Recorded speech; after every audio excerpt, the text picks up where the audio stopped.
If your boss gave you a call and asked whether you'd like to continue receiving your normal paycheck or if you'd like to receive 3 paychecks, what would you say?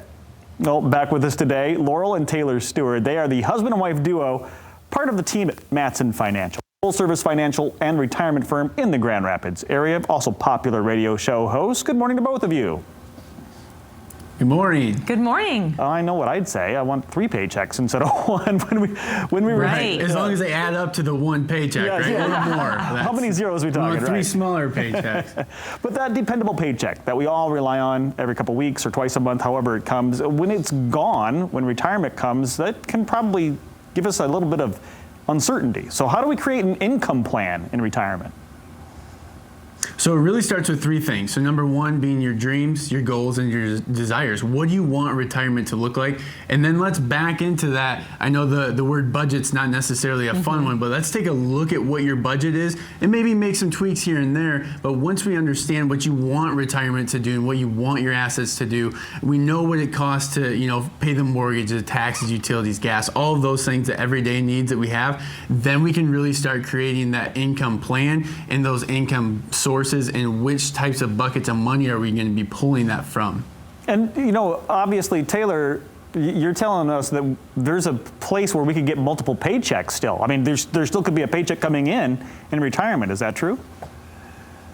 Yeah, absolutely. So things like Social Security, if you have a pension through work, if you're fortunate enough to have one still, that's great. And then we want to start taking a look at your other investment assets out there. So maybe you've been working and contributing to the 401k all these years or your Roth IRA. Maybe you've had some extra dollars and you've been putting into a non-qualified brokerage account. Now we want to diversify these assets and make sure that we can sustain that income that you need from these different buckets of money, but also taking a look at taxes and making sure that we're paying the amount of taxes appropriate but not overpaying. Right. That way we're keeping that maximum dollar amount coming into you, and that those paychecks are larger. Absolutely. Nobody wants to pay too much taxes. So Laurel, let's talk, Laurel, how many people are aware of this type of planning? I mean, it seems like doesn't everyone know this?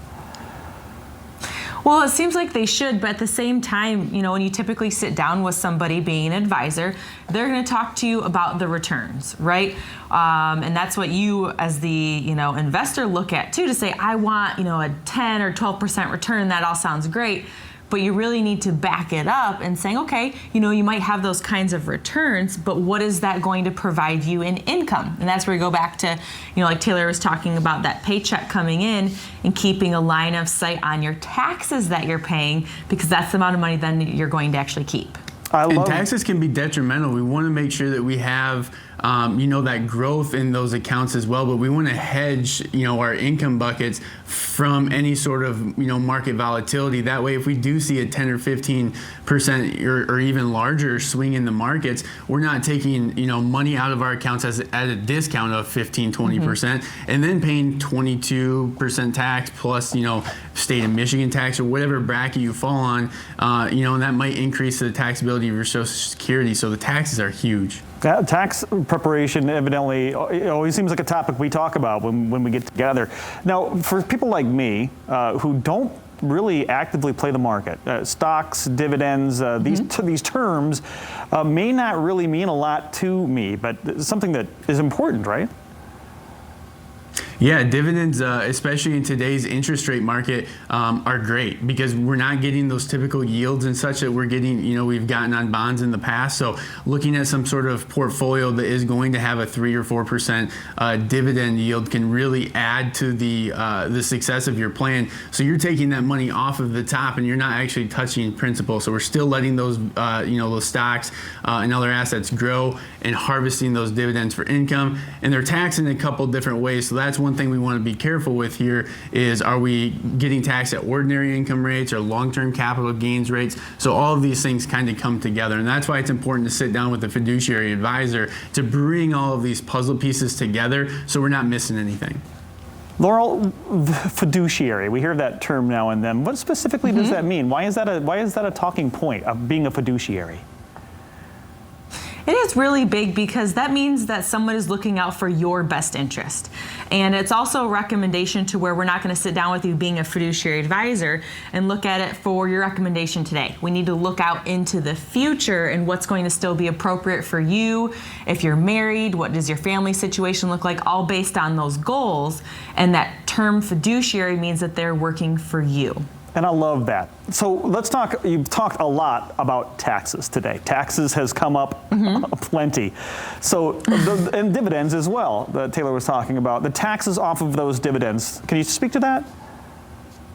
Yeah, so you're going to have really two types of tax scenarios when you're taking dividends. We're going to have ordinary dividends where you're going to pay your cap or your normal ordinary income tax rate on, and then we're going to have qualified dividends where we're paying our capital gains rate if depending on where your income falls, if you're even have to pay taxes on those dividends. So looking at those two situations and understanding what type of dividend am I receiving can give you that clarity on how much tax are we going to be paying on those dividends. You know, it's confusing to a lot of us, and I'm glad that we have trusted advisors such as yourselves to walk us through this. But honestly, what kind of difference can a proper tax management strategy make? I mean, what kind of income are we talking?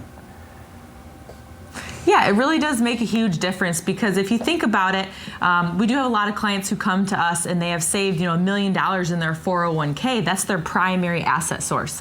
And that means that once they start taking money out of that vehicle there, out of that instrument, they're going to be paying taxes on it, right? So for every dollar you're taking out of that account, because it's pre-taxed, you're going to be paying your federal tax on it.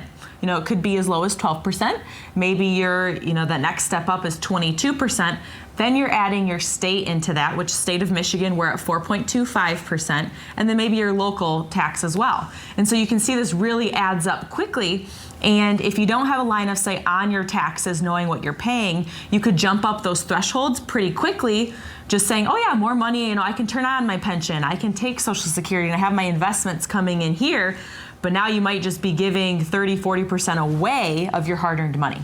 That's why it's really important when you're looking at those paychecks to understand, are we talking gross figures here? Or are we talking net figures? So again, we're not, just writing a great big check to Uncle Sam at the end of each year. We want to make sure that we're paying our fair share, but saving as much as we can and letting that grow. And that starts with diversifying your portfolio based on tax qualifications of money. Laurel had mentioned your 401k. Start looking at things like Roth conversions or contributing to a Roth 401k if you have the option. That way, once we get later on in life and taking some assets off of there, we've got a place where we can take some funds and it's not going to increase your tax base for the year.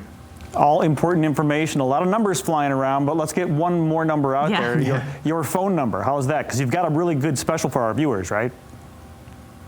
Yes, so our number is 800-536-8907, or our local number too, 616-514-3831.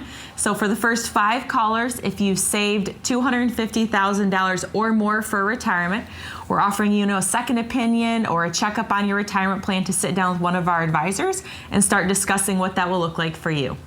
Oh, it sounds great. Thank you so much, Laurel.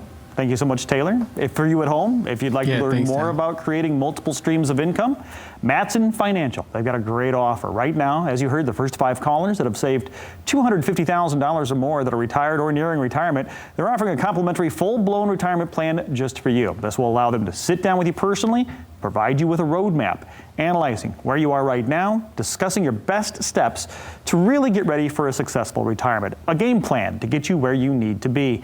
The number to call, 616-514-3831. Again, 616-514-3831.